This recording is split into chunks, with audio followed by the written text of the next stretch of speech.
Salve Roma! Hoje o programa Em Defesa da Fé tem como tema a santificação do domingo. Hoje vamos fazer um estudo aqui e provar biblicamente que os cristãos guardam e santificam o dia do domingo e não mais o sábado, como era no Antigo Testamento. Inclusive, eu vou provar hoje aqui que a guarda do sábado, que é uma ordenança seguida por algumas seitas judaizantes, a guarda do sábado ela é maldição, que todos que guardam o sábado estão debaixo de maldição. Então eu vou provar biblicamente que domingo é o dia do Senhor. E muitos que atacam a igreja dizem que a igreja inventou isso, né? Eu vou mostrar que foi a igreja que inventou realmente. Foi a igreja, mas não o corpo da igreja. Foi o cabeça da igreja. Foi a cabeça da igreja que é nosso Senhor Jesus Cristo. E vamos mostrar aqui coisas interessantes. Tipo, por exemplo, por que é que justamente essas seitas judaizantes são as que mais perseguem a igreja? Por exemplo, foram justamente essas seitas do sétimo dia que inventaram a questão associar a igreja à meretriz, fizeram várias manobras e tendenciosas para atacar a igreja. Então, uma das maiores informações feitas contra a Igreja Católica parte dessas seitas judaizantes, seitas do sétimo dia. Por quê? Porque é o seguinte, a Igreja Católica é a única que vem da era primitiva. Lá no Apocalipse, vemos 7 comunidades cristãs.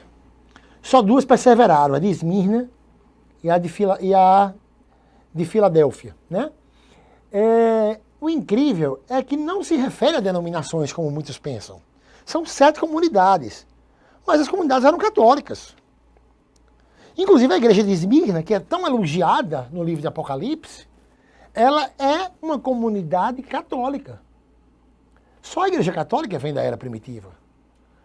As outras igrejas, elas surgiram 1500 anos depois. E algumas quase agora. Por exemplo, você vê um escrito de São Policarpo, que era o bispo de Esmirna. São Policarpo diz, São Policarpo viveu do ano 69 ao ano 155 depois de Cristo. São Policarpo diz, a igreja de Deus que peregrina em Esmirna, a igreja de Deus que peregrina em Filomélio, e a todas as paróquias da Santa Igreja Católica em todo o mundo. Então a igreja de Esmirna e todas as outras comunidades eram uma igreja só, igreja católica. E já tinha uma promessa ao povo de Esmirna, que eles seriam perseguidos pelas seitas judaizantes, essas seitas do sétimo dia. Vamos lá, em Apocalipse 2, 9, diz assim, ó, na carta para a comunidade de Esmirna, diz assim, conheço a tua tribulação e a tua pobreza, mas és rico e és caluniado por aqueles que se dizem judeus e não são, mas são a sinagoga de Satanás. Então, quem são esses que caluniam a igreja? Esses que se dizem judeus e não são. O mais comum hoje são entidades não judaicas querendo seguir a lei judaica. Se dizem judeus e não são, porque a lei era só para o povo de Israel.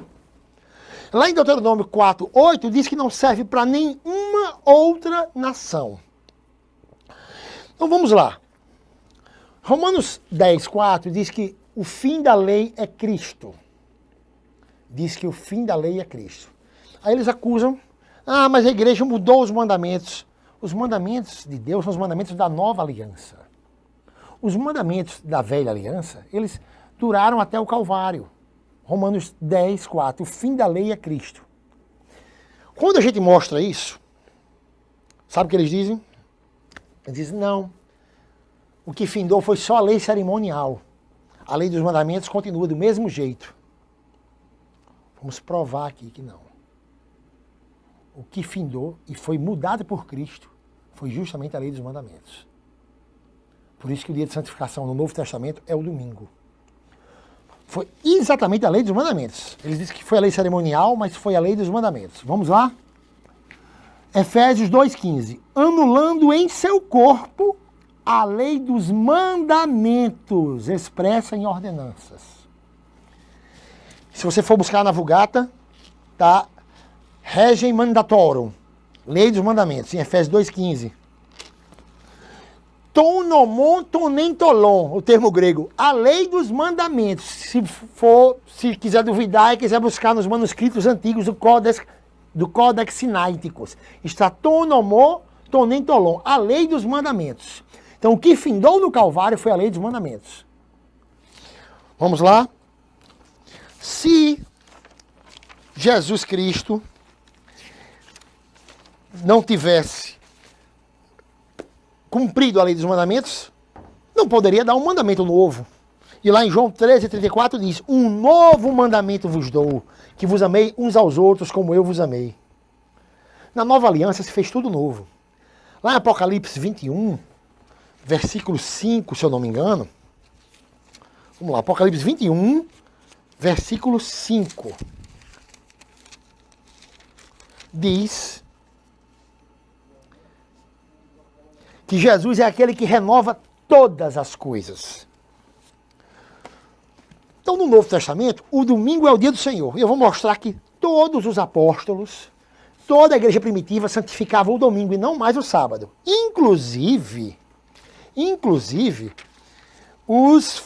os guardiões do sábado perseguiam a igreja, desde a era primitiva.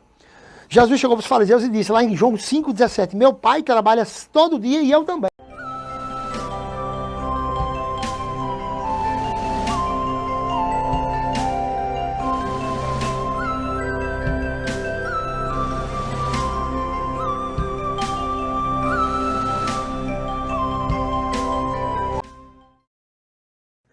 O crime do anticristo. Nós já lidamos com algumas destas questões antes, mas hoje vamos colocar uma ou duas coisas em perspectiva, para que vejamos para onde nós vamos. Mas antes de fazer isso, o que é uma besta na Bíblia? É uma entidade política? Nós também encontramos a besta no livro de Apocalipse. Nós a encontramos em Apocalipse capítulo 13. Ela sai do mar entre as nações, e ela tem todos os atributos do pequeno chifre. Todos os atributos do chifre pequeno. E nós vamos lidar com essa profecia em detalhes, eu acho que amanhã à noite. Amanhã à noite. E alguém me perguntou antes, os Estados Unidos estão na profecia? Bem, venham e assistam amanhã à noite. Nós vamos olhar o que a Bíblia diz, e você vai decidir por si mesmo se os Estados Unidos estão ou não na profecia. Nós estamos vivendo numa época cheia de tempestades. Agora, se algo caminha como um pato, parece com um pato, e faz quack como um pato, então, provavelmente, ele é um pato, certo? Então, se alguém tem os mesmos atributos do pequeno chifre de Daniel capítulo 7, então qual é a possibilidade que seja de fato o chifre pequeno de Daniel capítulo 7? Boa possibilidade, certo? Ok.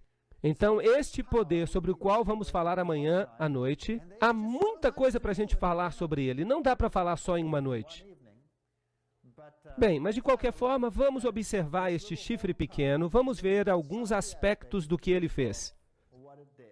O poder do chifre pequeno, em Daniel 7:25, nós vimos ontem à noite que ele tentou mudar os tempos e as leis.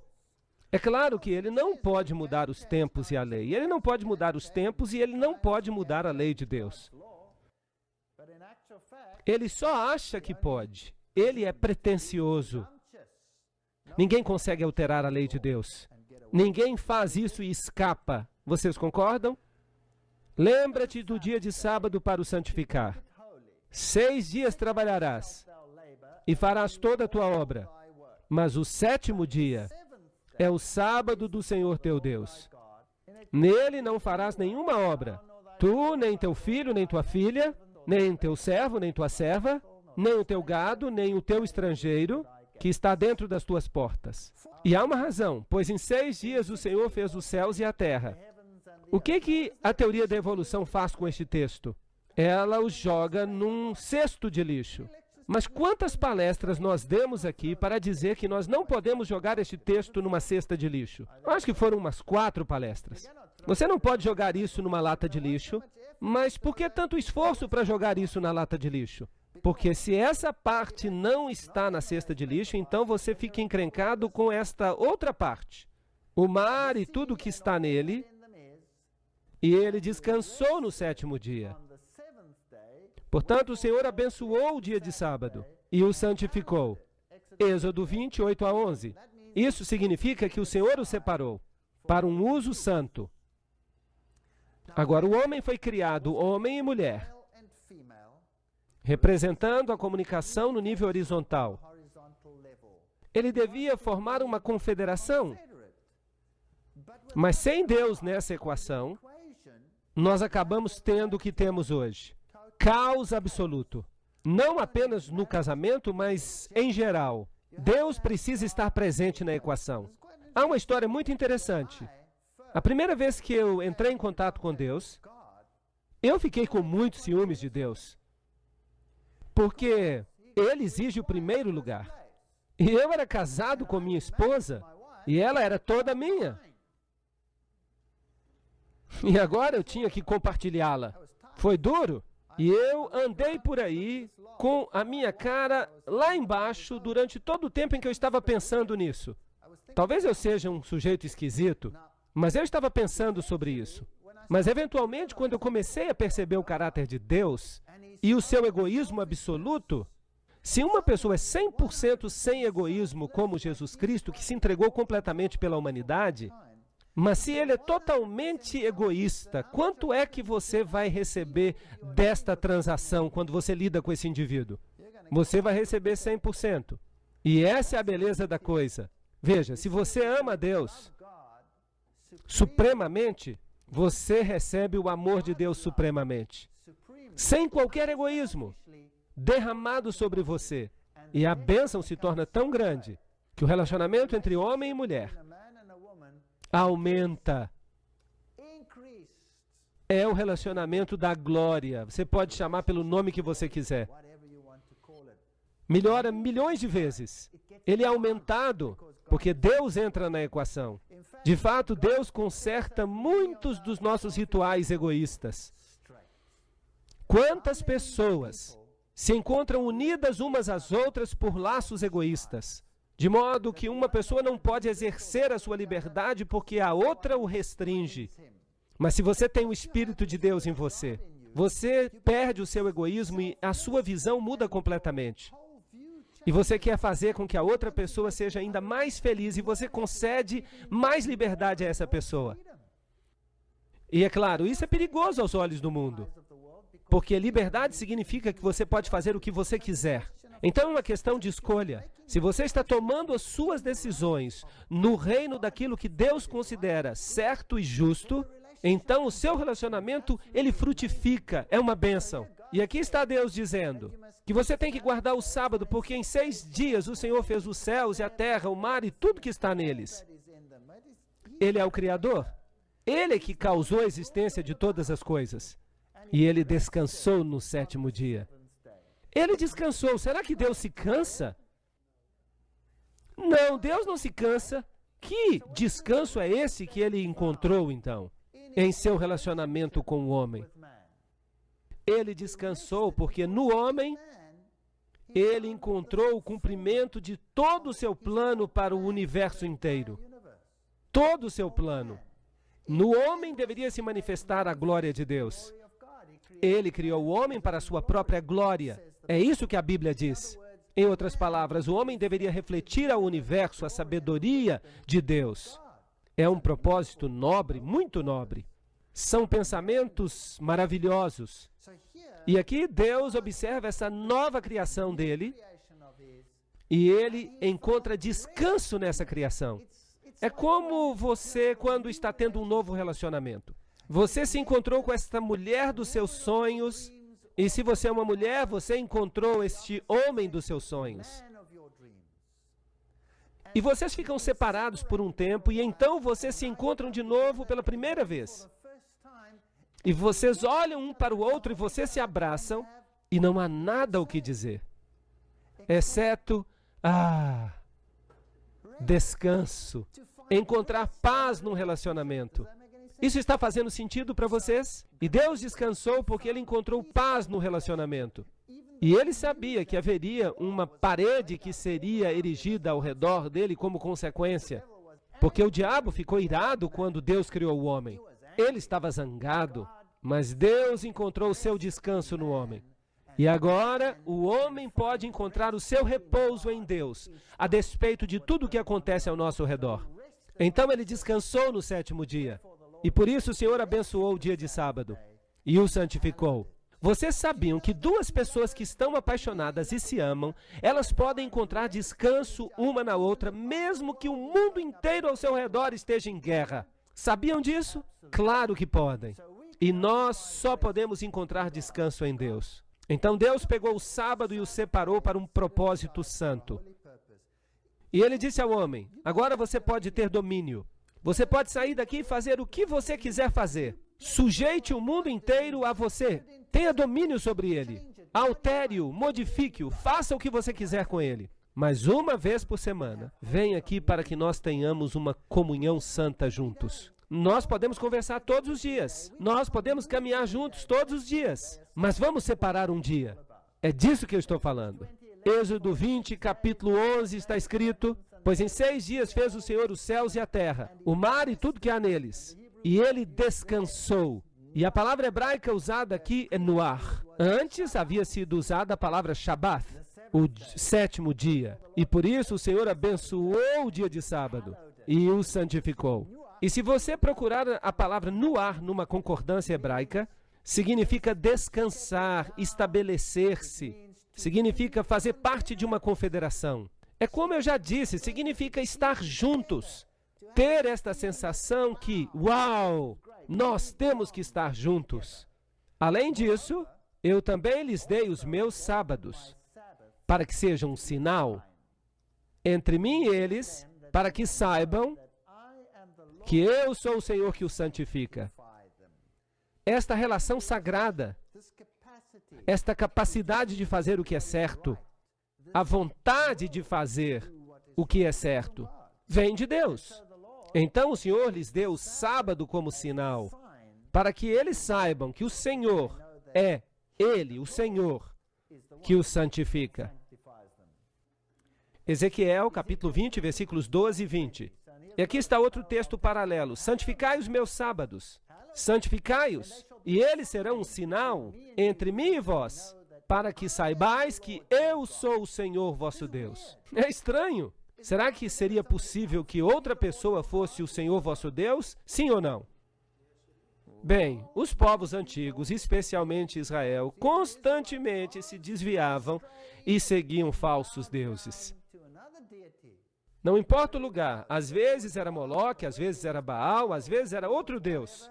Adoravam Astorete, a rainha dos céus, adoravam esses deuses estranhos.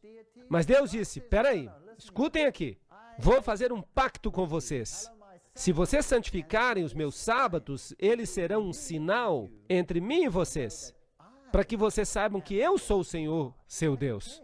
É como se fosse um teste, uma espécie de teste.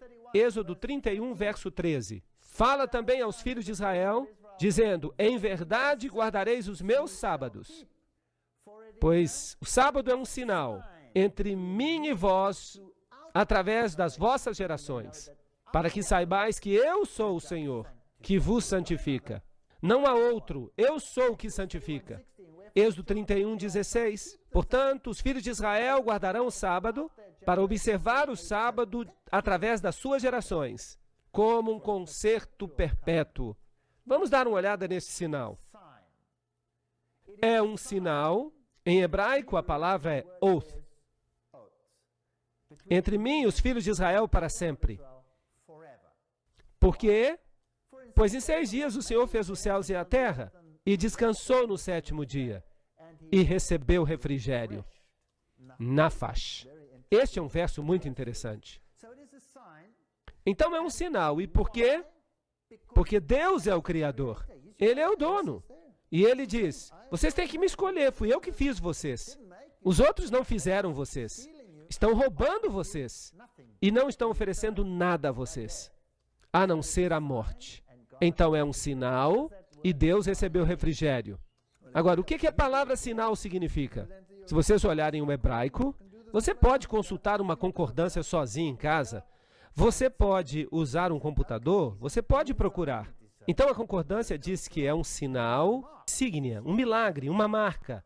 É um sinal, uma marca distintiva. Aqui está a definição da concordância de Strong desta palavra. Então, será que Deus tem uma marca? Que marca é essa? É o sábado. Deus tem uma marca. Será que a besta tem uma marca? Sim, claro, é chamada de a marca da besta. Eu fico imaginando o que essa marca seja. Será que é o chip de um computador? Será que é um código de barra que vai ser impresso na sua mão? Será que é algo que você pode encontrar numa lata de feijão? Você olha lá embaixo. Será que Deus está interessado em linhas numa lata de feijão? Ou será que Ele está interessado no seu caráter e na sua fidelidade? Qual é o interesse de Deus? Sim, em seu caráter e na sua fidelidade. Então vamos prestar bastante atenção aqui. Sim, agora nós já sabemos que Deus tem uma marca, um sinal, e é o sábado. Portanto, é um sinal ou uma marca entre mim e os filhos de Israel para sempre. Pois em 6 dias o Senhor fez os céus e a terra, e Ele descansou no 7º dia, e Ele recebeu refrigério. Nós precisamos compreender primeiro a marca de Deus, o seu sinal ou selo. São sinônimos.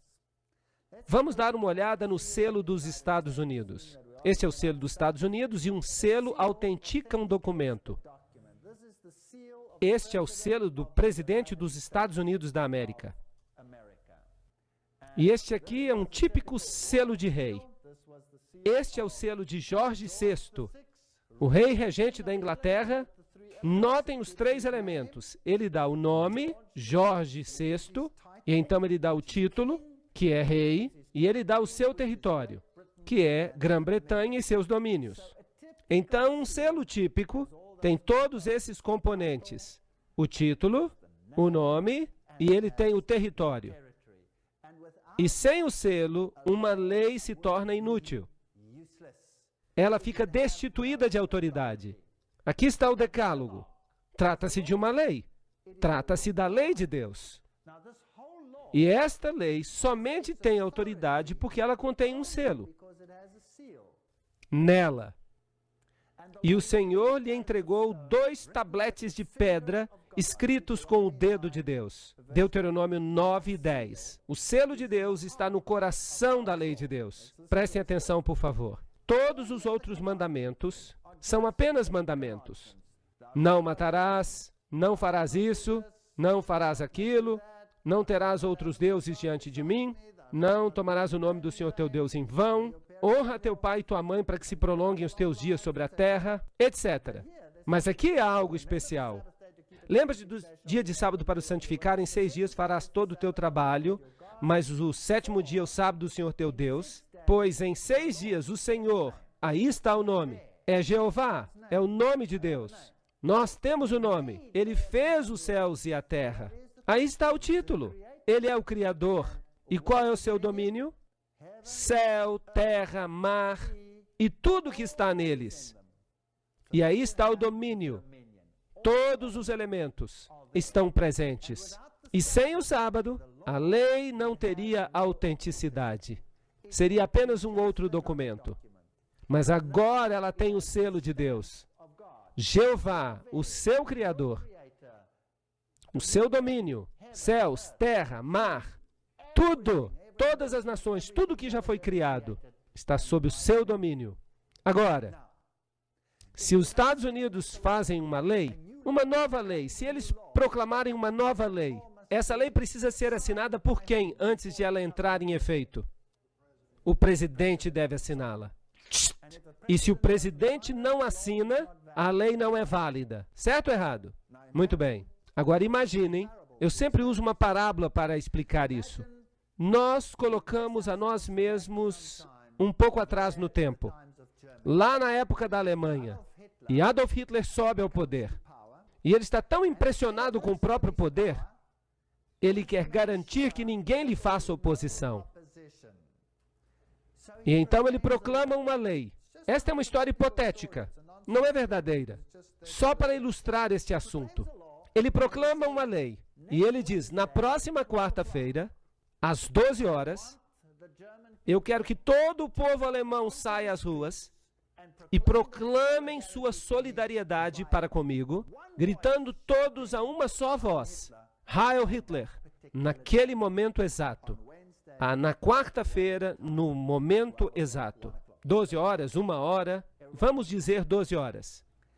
Todos têm que fazer isso. E a Gestapo sai às ruas, e a polícia militar sai às ruas, e o desfile começa. Quantas pessoas do povo alemão teriam saído às ruas? Eu acho que todos. E quando a hora chega, todas elas demonstram a sua solidariedade. Bem, e eu fico tão impressionado com isso que eu também faço uma lei. Eu digo, não, na próxima quinta-feira, às 12 horas, todo mundo tem que sair para a rua e gritar Heil Walter Weiss. E eu envio isso para todas as casas na Alemanha. E a quinta-feira seguinte chega, quantas pessoas vão aparecer na rua? Nenhuma salsicha sozinha. Isso não é justo. Por que não? Por que eles podem fazer isso para aquele palhaço e não podem fazer isso para mim? Qual é a diferença? Eu não tenho o quê? A autoridade, eu não tenho o título e eu não tenho a jurisdição. Estão entendendo? A lei dele vale, a minha lei não vale nada. Era a mesma lei, mas ela não vale nada. E Adolf Hitler ficou tão animado com a resposta positiva que ele recebeu, e é claro, isso nunca aconteceu, que ele decide escrever a mesma lei e ele decide enviá-la, vamos dizer, para a Rússia. E ele diz, na próxima quarta-feira, às 12 horas, eu quero que todos os russos saiam de casa e gritem a mesma coisa. Quantos russos sairiam à rua? Nenhum. Talvez saíssem para zombar dele. Qual é a diferença? Por que funcionou na Alemanha e não funcionaria na Rússia? A lei estava fora da sua jurisdição. Ele pode até ter o título, mas ele não tinha jurisdição. Mas aqui nós temos as três coisas no mesmo lugar. O Senhor é o nome dele. Temos a jurisdição, temos o título, que é Criador, e então temos a jurisdição, que inclui todas as coisas no céu e na terra. E é por isso que todos temos que obedecê-lo. É isso que faz com que a lei seja autêntica. E isso dá poder para toda a lei. Sem o sábado, sem esta assinatura, a lei passa a ser apenas mais um documento com regras. Ela então não diz de onde ela veio e nem quem tem a autoridade. Então temos o Senhor, Criador, céu e terra. É isso que dá autenticidade à lei. Estão todos entendendo até aqui? Sem isto, a lei não é autêntica. Então, o selo de Deus contém seu nome, seu título e seu território. Além disso, eu lhes dei os meus sábados para que sejam um sinal entre mim e eles, para que eles saibam que eu sou o Senhor que os santifica. Como é que eu mostro a Deus que eu estou disposto a obedecê-lo? Será que eu devo colocar, então, uma grande bandeira? Será que eu visto um tipo especial de roupas? Será que eu devo usar um chapéu especial? O que será que eu tenho que fazer? Será que eu só preciso obedecer a Ele e guardar aquele dia porque foi Ele quem ordenou? Não é este o maior sinal de todos? Fazer alguma coisa simplesmente porque esta é a ordem de Deus. Uau! Isso é ótimo! Mas e se outra pessoa aparecer e me disser, espere aí um minuto, espere um minuto, o que está acontecendo aqui? Quem você pensa que você é? Obedecendo aquele preceito e mostrando fidelidade àquele poder. Eu estou lhe dizendo, eu não quero que você obedeça a eles, eu quero que você obedeça a mim. E eu estou lhe dizendo, vamos mudar isso. Vamos ver quem é mesmo que tem autoridade na sua vida. É Deus ou sou eu? E eu estou lhe dizendo que você tem que obedecer a mim e não a Deus. Tem problema com isso? Você teria problema com isso. Eu uso uma outra parábola, Eu conto a história de, por exemplo, saibam que isso é uma hipótese. É uma boa parábola, eu sempre gosto de usá-la. Mas algumas pessoas pensam que isso de fato aconteceu, mas não aconteceu. É só uma parábola. Vamos presumir que eu estou casado com a minha esposa faz muitos anos e que eu tenho filhos. E então um dia, um palhaço aparece. Será que eu posso usar a palavra palhaço neste país? E ele consegue falar com a minha esposa e ela decide me deixar para ficar com ele. E ela então se muda para viver com ele. casa-se com ele e leva as crianças com ele. E eu fico devastado, devastado. E ela está ali com esse outro rapaz. E eu não sei por que ela escolhe esse outro rapaz que parece uma couve-flor e usa dentes falsos. Mas ela vai com ele. E ela me deixa. Eu tenho certas regras na minha casa. Que as crianças deviam ir dormir na hora certa, que tinham que fazer o dever de casa, que tinham que ajudar na casa, que não deveriam assistir a filmes ruins na televisão, e que se saírem de casa tem que voltar antes de ser muito tarde. Regras assim, regras normais. E esse novo rapaz, ele diz para os meus filhos quando eles se mudam para viver com ele: nesta casa, eu tenho a autoridade. E eu quero que vocês façam algumas coisas na casa, eu quero que vocês não cheguem em casa tarde. E ele coloca as mesmas boas regras que eu tinha.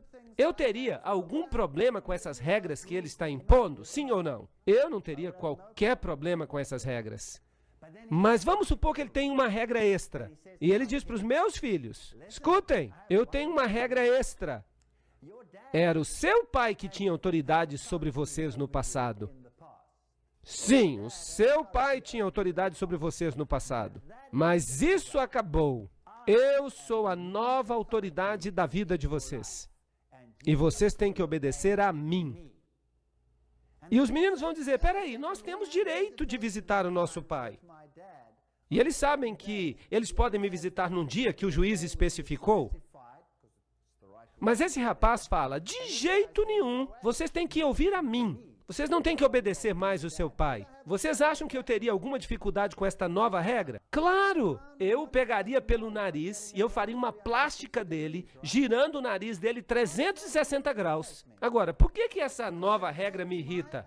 Porque ela afeta minha autoridade. Ninguém deve interferir na minha autoridade quando isso diz respeito aos meus filhos. Eles são os meus filhos. Agora, Deus sente a mesma coisa. Nós somos os filhos dele. E um outro poder vem e diz: eu não me importo com todas as leis de Deus, mas esta lei aqui, que diz respeito à autoridade, esta eu quero para mim. Vocês não vão obedecer a Deus. Deus também vai fazer uma plástica nele e vai girar o nariz dele 360 graus. Quer ele goste disso ou não. E então Deus diz: eu lhes dei os meus sinais para que fossem um sinal entre mim e eles, para que eles soubessem que eu sou o Senhor que os santifica. Isaías 58:13 diz: se desviares o teu pé de profanar o sábado e de fazer a tua própria vontade no meu dia santo e chamares o sábado de deleitoso. Eu não estou falando do jeito que os judeus guardavam o sábado. Era um ritual. Você podia fazer isso, mas não podia fazer aquilo, e não podia comer ovos, e não podia deitar no sábado, e você não podia fazer isso nem aquilo, e você não podia caminhar.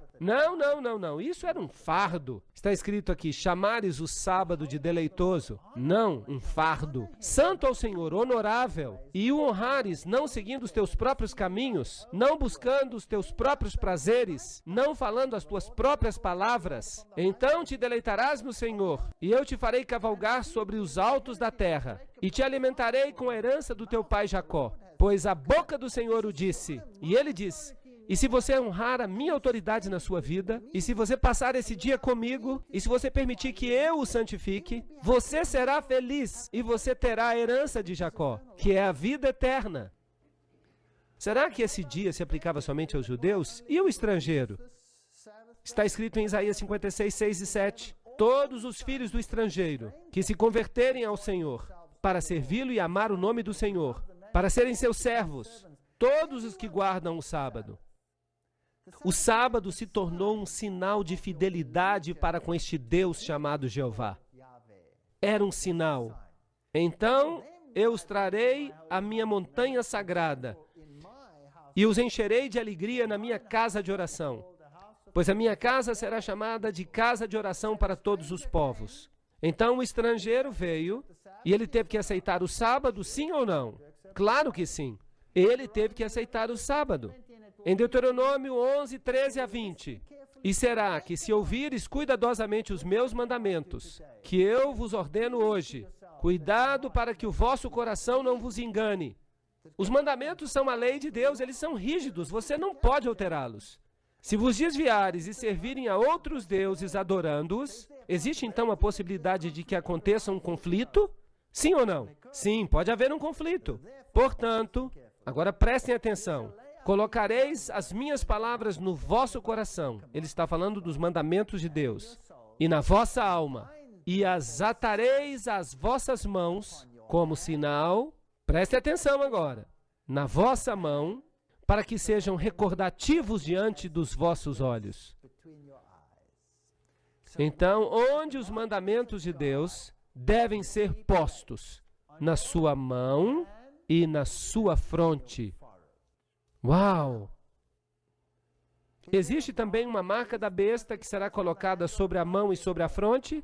Oh! Mas os mandamentos de Deus são eles que devem estar na sua mão e na sua fronte. Os judeus eram muito sábios. Eles escreviam os 10 mandamentos numa pequena placa e eles a atavam as mãos e a fronte. O contrato estava assinado e eles saíam andando. Eu tenho a lei na minha mão, eu tenho a lei na minha fronte. Grande coisa. Vocês acham que era isso que Deus queria? É uma coisa tão tola que parece inacreditável. Deus nunca quis isso. O que ele queria dizer quando ele falou isso?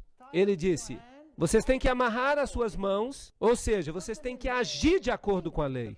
Coloque-a na sua fronte, significa pense de acordo com a lei. Faz sentido? Não tem nada que ver com um sinal externo. Deus não é tolo. E estas palavras que eu te ordeno hoje devem estar no teu coração. É aí que Deus quer a sua lei. Por que eles também não pegaram uma placa e enfiaram uma placa no coração? Eles não fizeram isso. E as ensinarás cuidadosamente aos vossos filhos. E as amarrareis como sinal sobre a vossa mão. E serão recordativos nas vossas frontes diante dos vossos olhos. Deus está falando do pensamento cognitivo. Aqui está a lei de Deus. E eu devo obedecer a ela. Ele é o meu Deus. Eu o seguirei. É isso que significa. Continuando com Êxodo 13:9. Será um sinal para ti sobre tua mão e um memorial entre os teus olhos, para que a lei de Deus esteja na tua boca. Está bem claro aqui. O que tem que estar na mão e na fronte? A lei de Deus. Não tem nada que ver com um código de barra numa lata de feijão ou qualquer outra coisa. Tem que ver com a lei de Deus, que precisa estar na sua mão e na sua fronte. E aquele outro cara? Aquele que parecia uma couve-flor e tinha dentes falsos, que pega os seguidores de Deus. De fato, ele não se parece com uma couve-flor nem tem dentes falsos. Ele é lindo. Isso me irrita. Ele os leva para longe e os engana. Os engana. E ele diz, não, não, não, não. O meu sinal, a minha marca, na fronte ou na sua mão. Vamos dar uma olhada. Qual é o propósito, então, do sábado? Um dia de descanso, um dia de bênçãos, um dia de paz, um sinal, um memorial da criação, um símbolo da santificação, um dia santo e concerto perpétuo. Era isso que o sábado significava. Você se lembra de Marcos 2:27? O sábado foi feito para o homem, e não o homem para o sábado. Isso não destrói o sábado. Isso diz para você que o homem precisa do sábado. O homem precisa desta comunhão com esse Deus que ele precisa conhecer. Para saber quem Deus é. O Deus a quem servimos é o Deus do sábado. É Ele o Deus a quem servimos. Se não, quem é Ele? Ele é o Deus da sexta-feira? Ele é o Deus do domingo? Ele é o Deus da quarta-feira? Ele é o Deus dos hindus? Ele é o Deus dos budistas? Ou dos shintos? Ele é esse ou aquele? Eu lhes digo uma coisa, Deus é o Deus do sábado. É bem simples, a Bíblia nos diz isso. Ó, que tu des ouvidos aos meus mandamentos, então que a tua paz seja como a de um rio, e que a tua justiça seja como as ondas do mar. Isaías 48:18. Você saberia exatamente onde você está. Deuteronômio 5:29. Ó, que houvesse tal coração neles, que eles me temessem e guardassem os meus mandamentos. 9 deles ou todos eles? Todos os meus mandamentos, sempre, para que pudesse ser bem com eles e com seus filhos para todo sempre. Bem, tendo estabelecido isso, por que então guardamos o domingo? Por que nós não guardamos o sábado? Por que o mundo cristão guarda o domingo?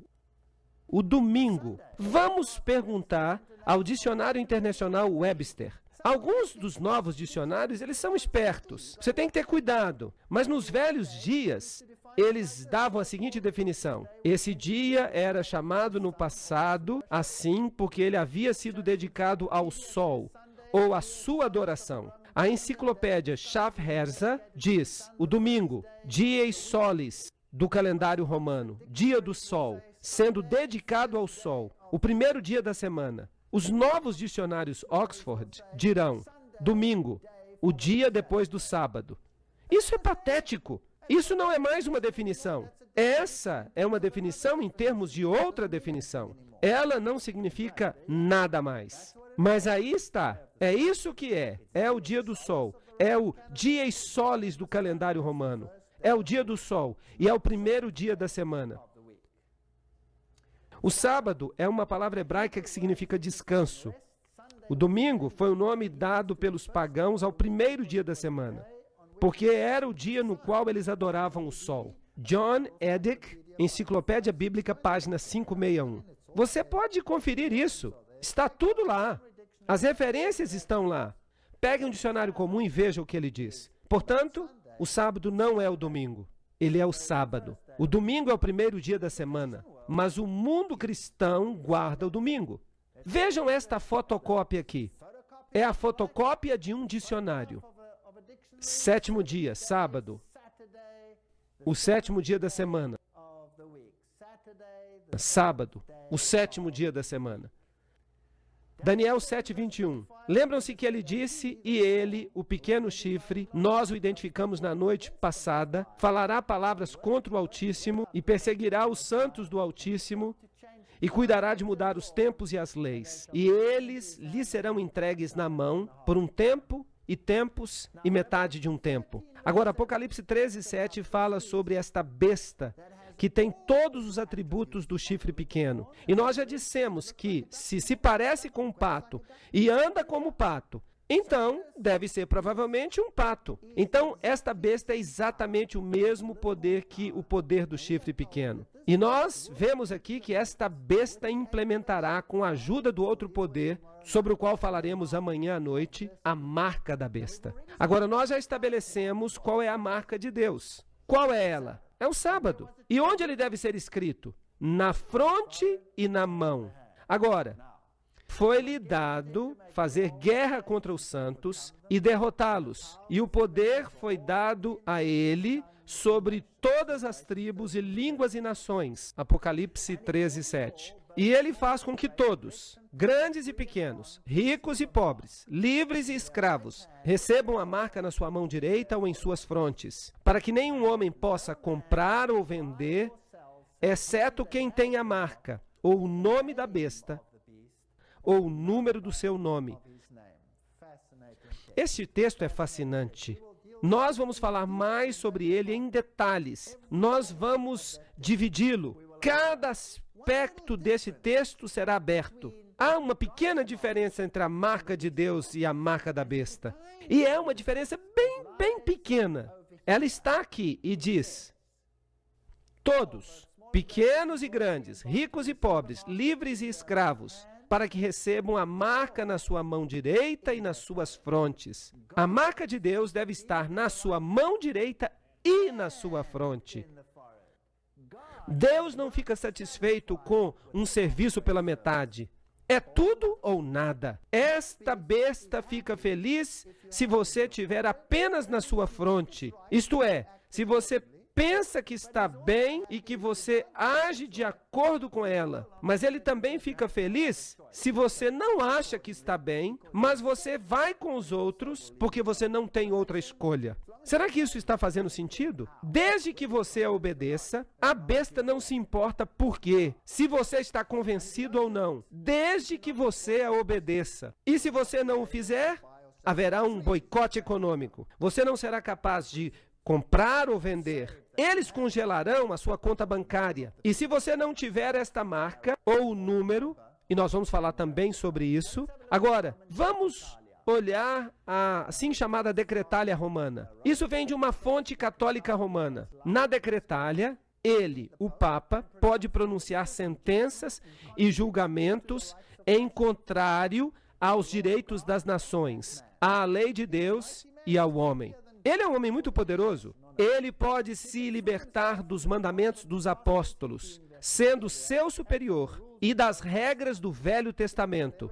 Então ele pode fazer o que ele quiser. O Papa tem o poder de mudar os tempos, de abrogar as leis e de dispensar coisas, até mesmo os preceitos de Cristo. Então, não interessa o que o velho marido fale. Eu sou o novo marido, eu mando por aqui.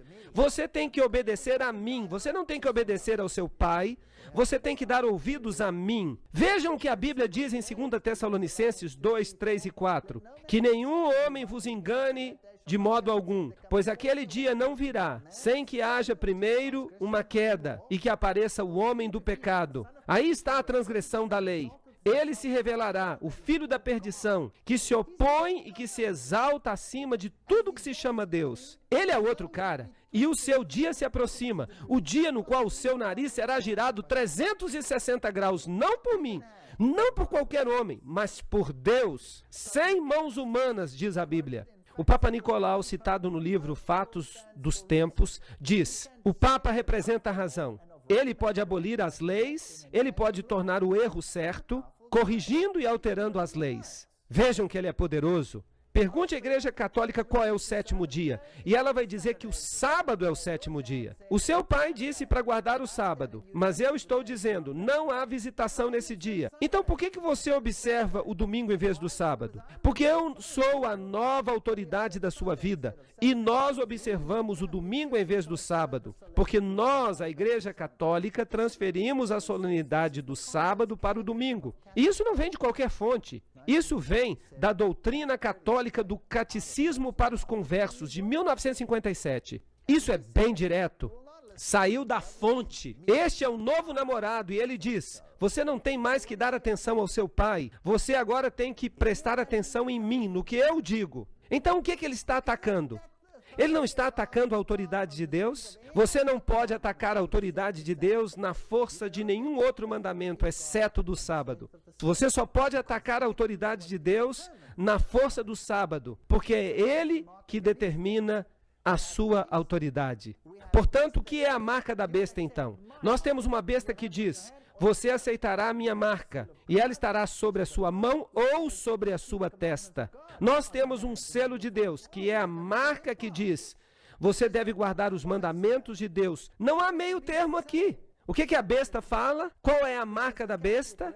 É isto que a Revista Católica de setembro de 1923 diz: o domingo é a nossa marca de autoridade. Então, qual é a marca da besta? Ela diz que é o domingo.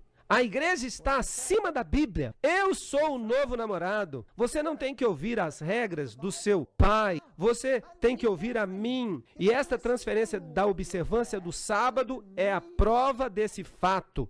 Revista Católica. Ali eles estão dizendo isso. Então nós temos duas marcas nesta terra.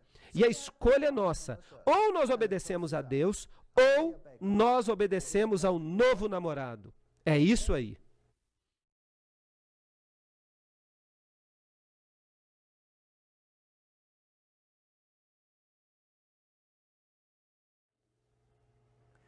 Então, Satanás atacou o sábado porque ele é o selo de Deus. Ele afeta a autoridade de Deus. Aqui está uma outra citação do Mundo Católico de março de 1894. Ela tomou o domingo pagão e tornou o domingo cristão. E então, o domingo pagão, que era dedicado a Balder, e Balder é o mesmo Baal, se tornou o domingo cristão, sagrado para Jesus. Interessante.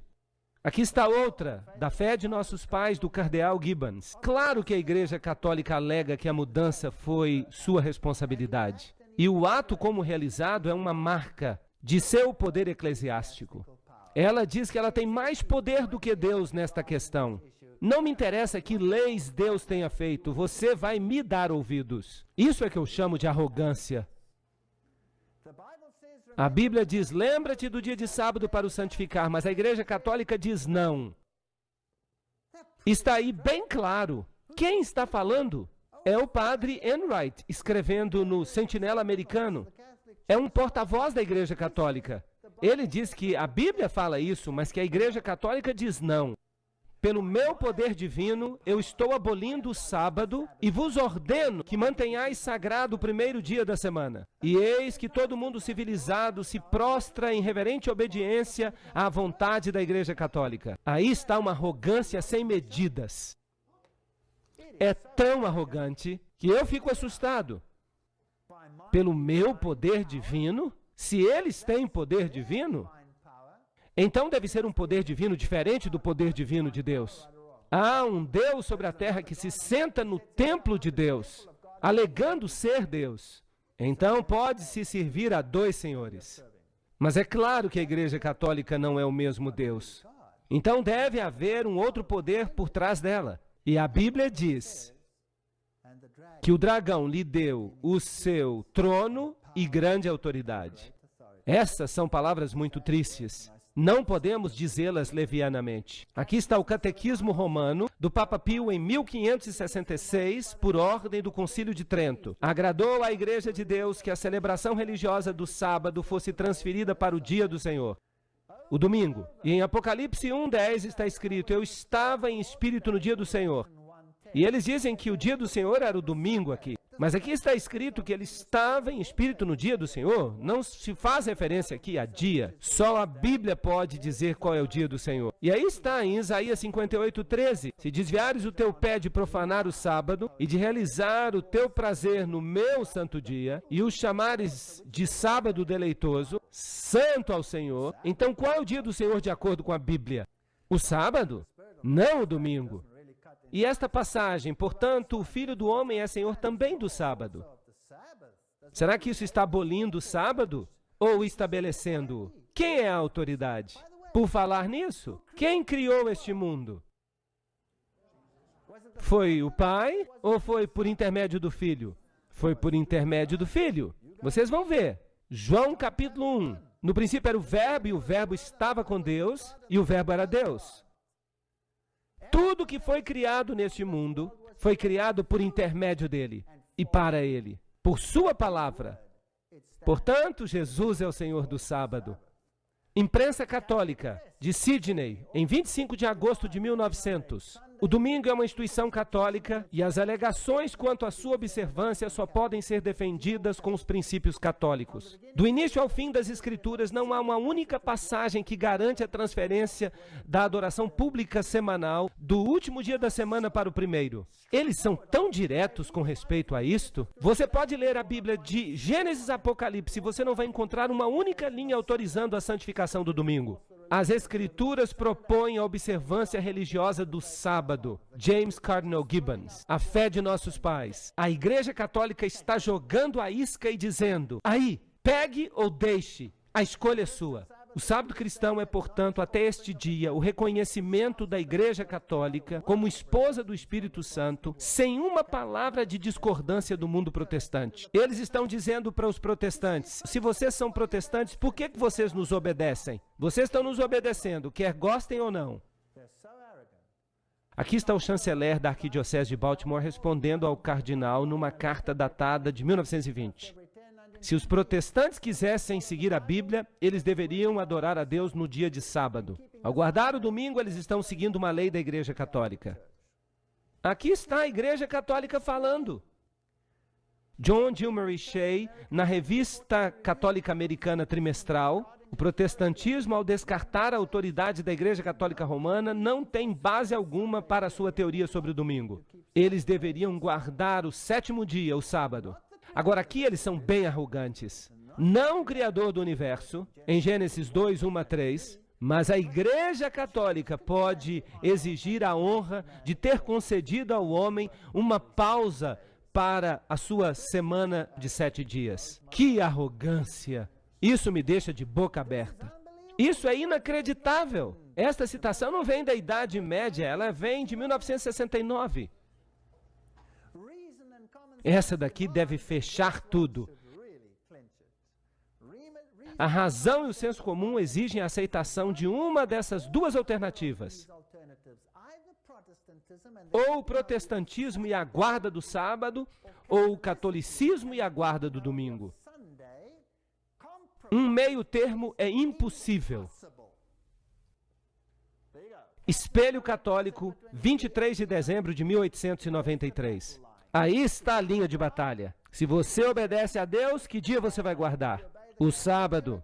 Se você obedece à Igreja Católica, você deve guardar o domingo. É isso que estão dizendo. Se você é protestante, mas você está guardando o domingo, então você está obedecendo a quem? Está obedecendo ao Papa. Isso não significa que os protestantes lá fora, que nunca ouviram essa informação, que eles têm a marca da besta. Eles não têm. Porque Deus julga as pessoas de acordo com a luz que elas recebem, dentro de pouco tempo. Porque o atual Papa, o Papa atual, ele já solicitou uma legislação dominical mundial. E o seu presidente já disse que nós queremos implementar os seus ensinamentos. Isso é interessante. Eu vou mostrar para vocês. Então, por que os protestantes continuam a guardar o domingo? O que eles dizem? Eles sabem isso ou não sabem? Sim, eles sabem. Sim, eles sabem.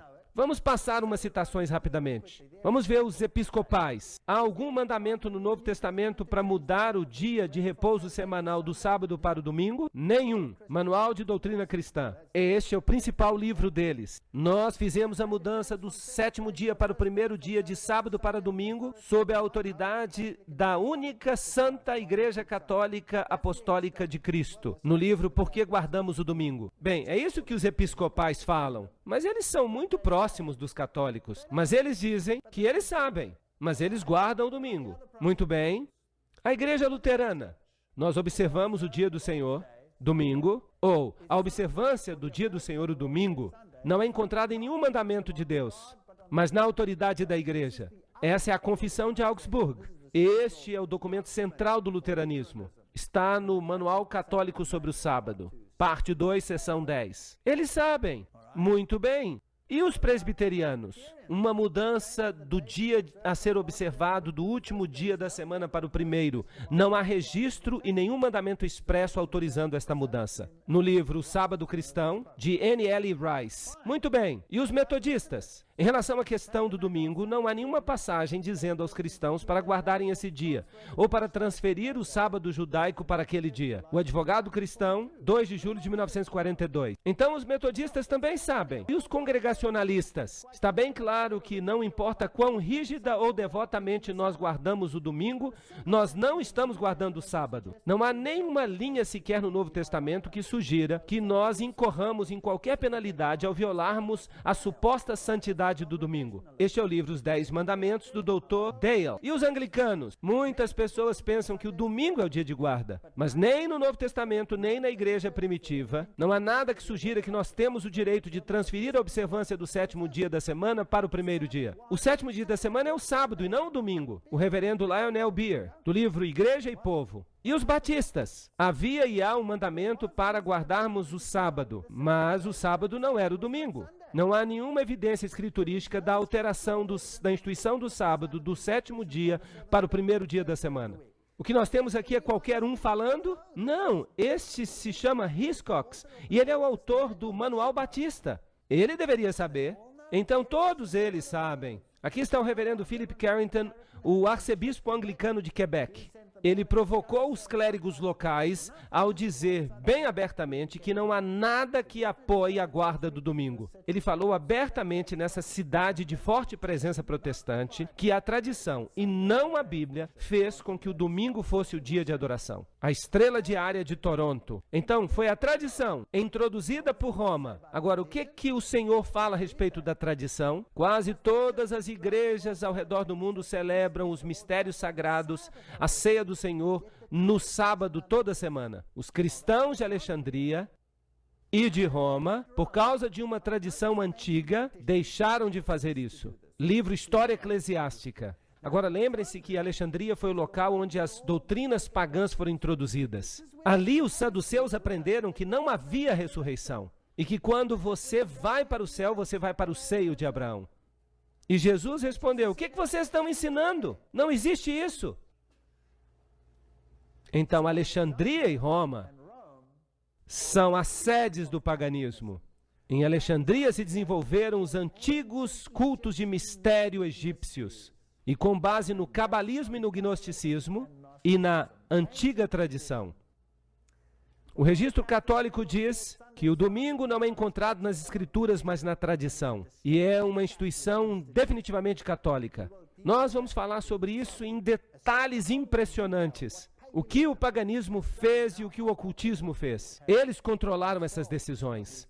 O Novo Testamento não faz qualquer menção explícita de que os apóstolos mudaram o dia de guarda, mas nós sabemos isso pela tradição. Esse é o novo e revisto Catecismo de Baltimore. São documentos autoritativos da igreja. Dizem que tudo se baseia na tradição, mas a Bíblia diz, em Mateus 15, 3, 6 e 9, mas ele respondeu, por que transgredis o mandamento de Deus pela vossa tradição? E anulais o mandamento de Deus pela vossa tradição. Mas em vão me adoram, ensinando as doutrinas que são os mandamentos de homens. Você pode fazer isso ou não? Não, você não pode. Você não pode substituir a obediência pela tradição. Essas pessoas me honram com seus lábios, mas seus corações estão longe de mim. Adoram-me em vão. Seus ensinamentos são regras ensinadas pelos homens. E ele lhes disse, colocais de lado os mandamentos de Deus para observar as vossas próprias tradições. Marcos 7, 7 a 9. Então a Bíblia diz uma coisa, Roma diz outra, e aqui temos a base de um conflito. E essa base de conflito, ela vai florescer como um cogumelo. E isso vai ser deflagrado dentro de pouco tempo, em breve. A autoridade da igreja não pode, portanto, ser limitada pela autoridade das Escrituras. Porque a igreja tinha mudado o sábado para o domingo. Não pelo mandamento de Cristo, mas pela sua própria autoridade. Cânon e tradição, página 263. Aí está. A escolha deve ser feita, quer queiramos ou não. Atos capítulo 20 diz, pois disso eu sei que após a minha partida, os lobos entrarão e eles vão mudar as doutrinas. Muito bem. Se vocês forem até a sua igreja e lhes perguntarem, por que guardamos o domingo? Então haverá um tumulto e um melindre. E eles vão tentar trazer algumas passagens da Bíblia. Embora todos os seus escritores autoritativos já tenham dito que não há base bíblica para a mudança. E eles vão dizer que há textos na Bíblia que dizem que as pessoas adoravam no primeiro dia da semana. E que é por isso que nós deveríamos adorar no primeiro dia da semana. Ou então eles vão dizer que Jesus aboliu o sábado. E que ele o cravou na cruz e por isso nós não mais o guardamos. Ou então eles vão dizer para você, como é que você pode saber que dia é o sábado? Porque já teve tanta mudança de calendário, isso não importa. Pode-se guardar qualquer dia. Mas qual foi o dia que Deus pediu que nós guardássemos? O sábado? Imagine que você tem um encontro com a sua namorada. Uma namorada que você não vê há muito tempo. E ela diz, quarta-feira de manhã às 7 da manhã. Esse é o horário que eu vou chegar. Por favor, me pegue na rodoviária. E você diz, tá bom, tá certo. Eu vou na quinta. Você acha que ela vai ficar feliz? Eu duvido. Muito bem. Muito obrigado.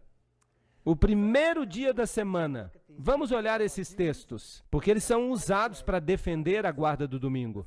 O primeiro texto vem de Mateus 28:1. Está escrito, há 8 textos a respeito do primeiro dia da semana. E o primeiro diz, no fim do sábado, quando começou o primeiro dia da semana, vieram Maria Madalena e a outra Maria ver o sepulcro. Aí está. Há alguma coisa aqui sobre a mudança do sábado, sim ou não? É uma declaração meramente histórica. A Bíblia com o inglês atual diz que o sábado tinha passado e que já amanhecia o domingo, quando Maria, etc, etc. É uma declaração meramente factual. Não há nada nesta passagem. Em Lucas 23, 54 a 56, nos informa que essas mulheres guardavam o sábado.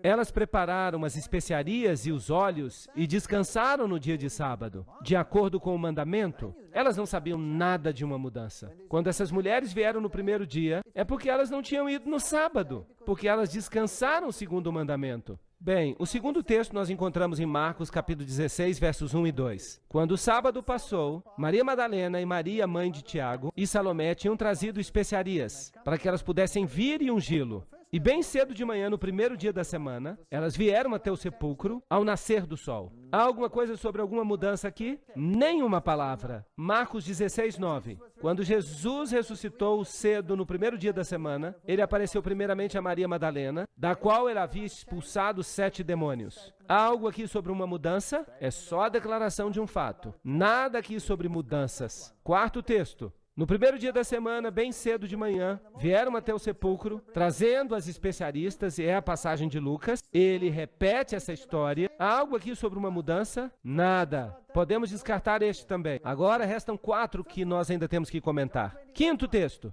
João 20, versículo 1. No primeiro dia da semana, vem Maria Madalena cedo, quando ainda era escuro, até o sepulcro para ver se a pedra tinha sido rolada do sepulcro.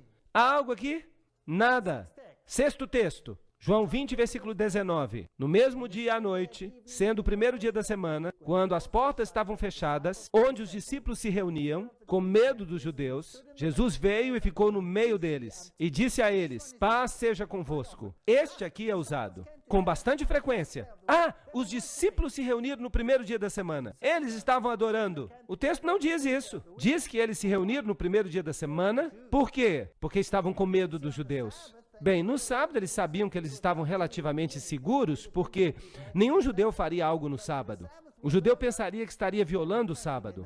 Mas quando o sábado acabou, eles ficaram com as pernas bambas. Não se fala nada aqui sobre adoração.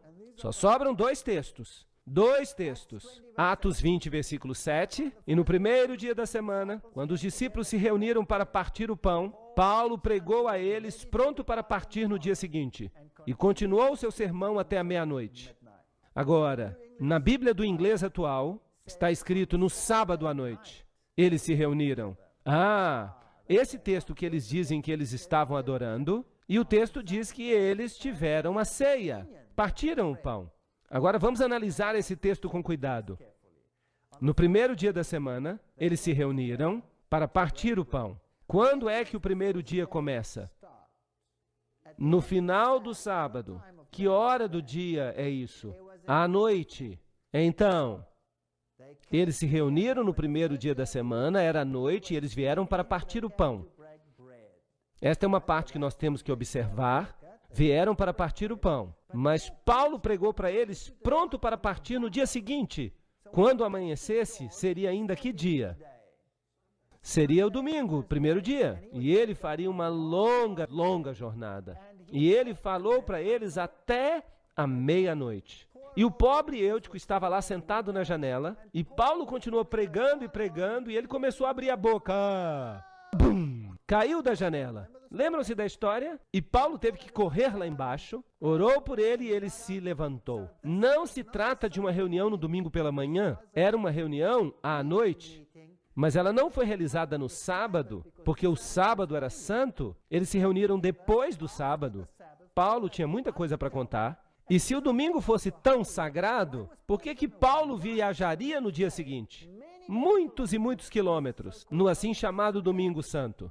Não. Então só sobra uma coisa para discutir, o partir do pão. Nós já sabemos que era à noite. Nós lemos ainda em Atos 28 e 11 que havia muitas luzes no cenáculo, onde estavam reunidos.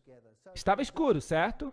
E não podia ter sido no domingo à noite, porque então isso seria o segundo dia da semana. Então, eles se reuniram depois do sábado. Portanto, quando ele subiu de novo e partiu o pão, e comeu, e pregou um longo sermão, até o nascer do dia, então ele partiu. Então ele ainda permaneceu mais tempo pregando. E então, quando amanheceu, ele foi embora.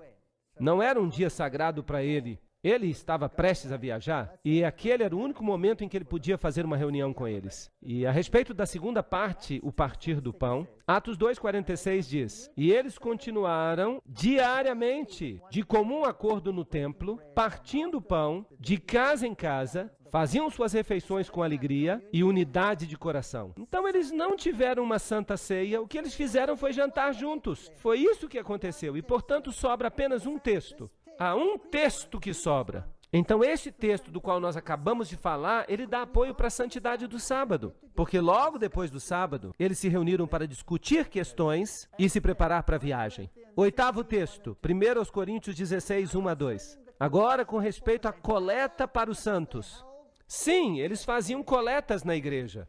Assim como eu ordenei às igrejas da Galácia, fazei vós também, no primeiro dia da semana, que cada um de vós reserve a parte. Por falar nisso, a tradução de Weymouth declara isso de modo muito agradável. Diz, em casa, conforme Deus o abençoou, para que não haja coletas quando eu voltar. Então os críticos dizem, bem, eles faziam uma coleta durante o culto. Não, não, não. O texto diz que eles deviam reservar o dinheiro no primeiro dia da semana, em casa. Vamos pensar sobre isso. Antigamente, isso ainda funciona para muita gente hoje em dia, alguns recebem o salário no final da semana.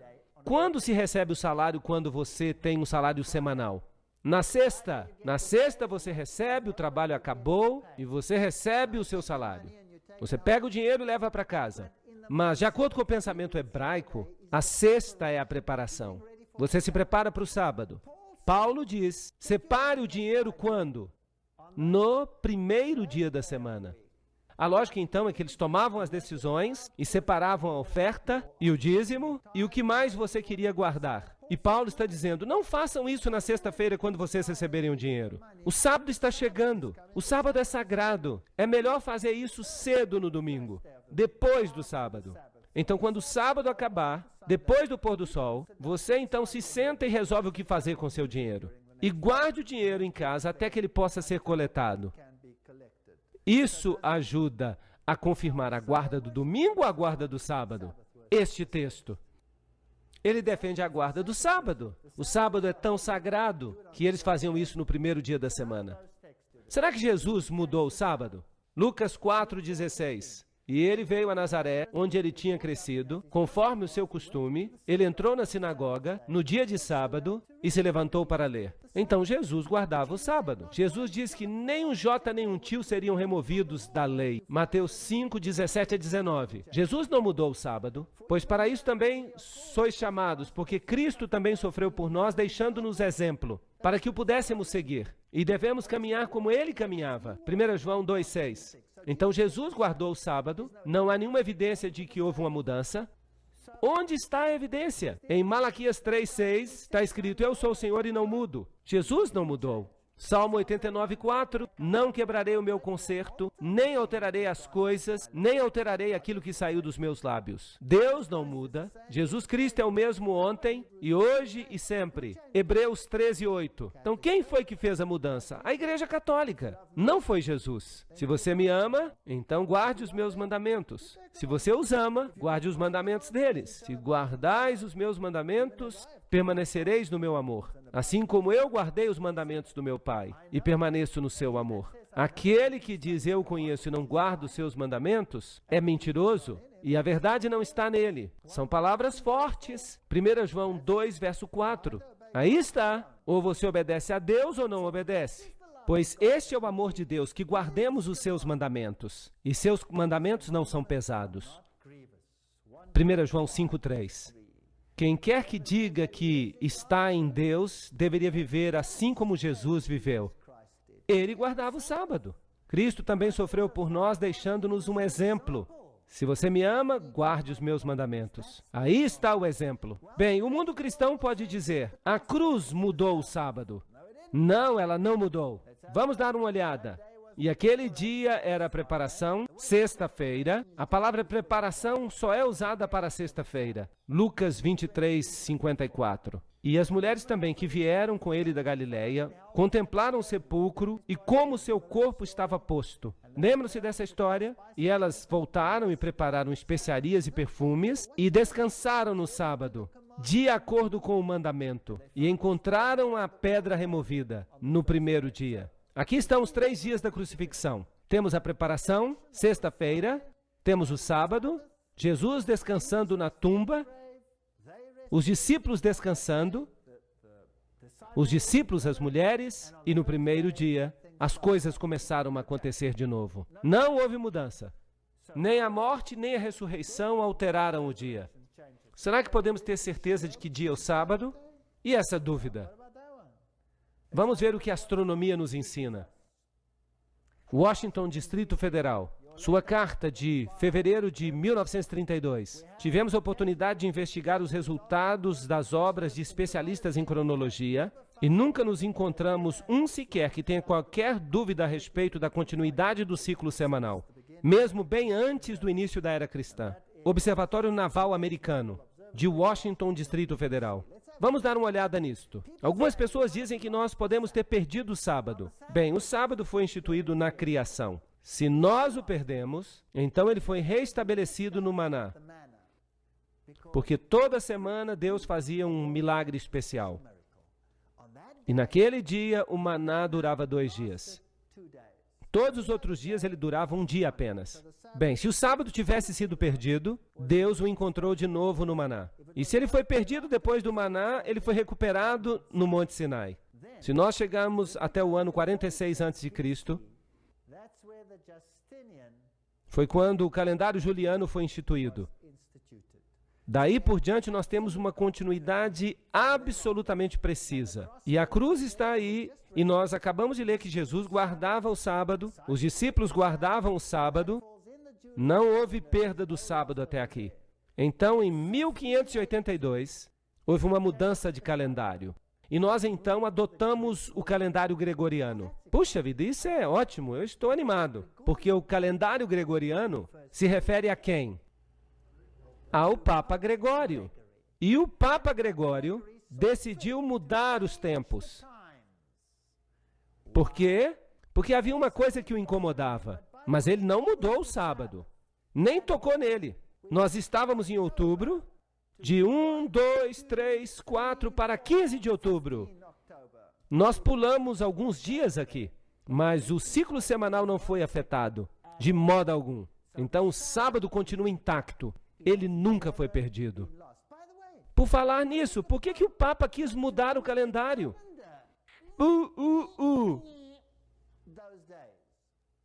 O que o incomodava? Por que ele mudou os tempos? Eu lhes digo que o incomodava.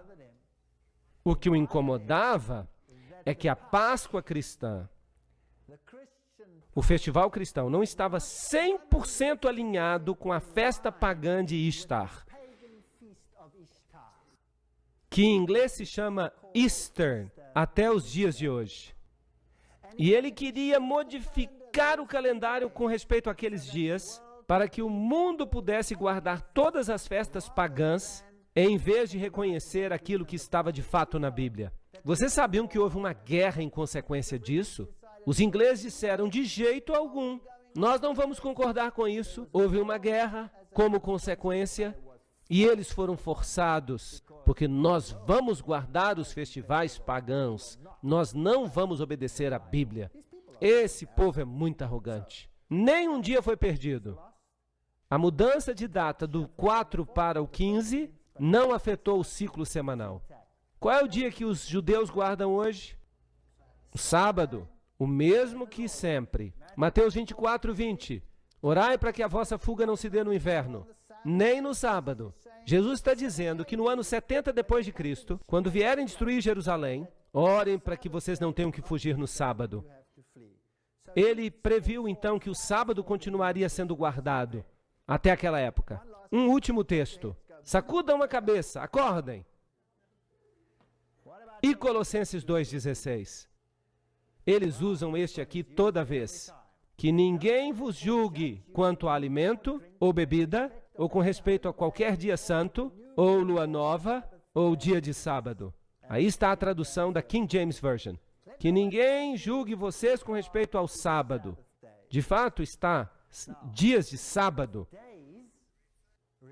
E se referem aos sábados cerimoniais. O dia de sábado se refere ao 7º dia da semana. O sábado. Que ninguém julgue vocês com respeito a carne ou bebida, ou com respeito a dia de festa, ou lua nova, ou sábado. Aí está a versão padrão americana. Muito bem. Qual dos mandamentos tem que ver com comida e bebida? E lua nova? E todas essas coisas. Algum mandamento? Que lei tem que ver com comida, bebida, lua nova e coisas assim? a lei cerimonial, anulando a escrita de ordenanças que eram contra nós, que eram contrárias a nós, removeu-as do caminho, pregando-as na cruz. Portanto, que ninguém vos julgue. Então eles dizem que Jesus pregou o sábado na cruz. Não, Jesus nunca pregou o sábado na cruz. Ele pregou duas coisas na cruz. Toda a lei cerimonial foi pregada na cruz, porque Jesus se tornou o cumprimento da lei. E a condenação da lei também foi pregada na cruz. Mas não a lei. Como eu sei disso? Porque está escrito aqui que essas leis, a escrita das ordenanças, que era contra nós, e apenas os escritos de Moisés, a lei cerimonial, deveriam ser postos num livro e colocados ao lado da arca como testemunho, diz o Velho Testamento, contra nós. Uma sombra das coisas que viriam. Mas o corpo, a substância delas, é Cristo. Colossenses 2,17. Vamos fazer uma breve recapitulação. O sábado semanal foi instituído no Éden, certo? Muito bem. E ele aponta para a criação. Existia antes do pecado. Aí está, apontando para a criação. Santificai os sábados, guardai os sábados, porque em 6 dias o Senhor fez os céus, a terra, o mar e tudo que nelas há. Ele nos lembra de onde nós vimos os sábados de sombra. Em outras palavras, a festa dos pães asmos, a Páscoa, a festa das ofertas mexidas, as primícias. Todos esses sábados especiais, eles podiam acontecer em qualquer dia. Eles apontavam para o ministério de Jesus, eles apontavam para frente, para Cristo. Os sábados cerimoniais se conectavam com o serviço do santuário, um serviço de sombra, e apontavam adiante para a redenção. Quando Colossenses diz que o sábado era uma sombra de coisas vindouras, para quem que ele apontava? Para Cristo, sua substância sendo Cristo. Então, quando Cristo morreu, ele pregou a lei cerimonial na cruz. Nós não temos que guardar esses sábados especiais. Nós não temos que guardá-los. Ou seguir os rituais da Páscoa, porque se referiam a comida e bebida, e a especificação de quanto do cordeiro deveria ser comido, e questões assim. Essas leis falam de cerimônias, mas o sábado tem que ver com a criação e os 10 mandamentos. Bem, esses são os únicos textos que são usados contra o sábado. Será que os discípulos mudaram o sábado?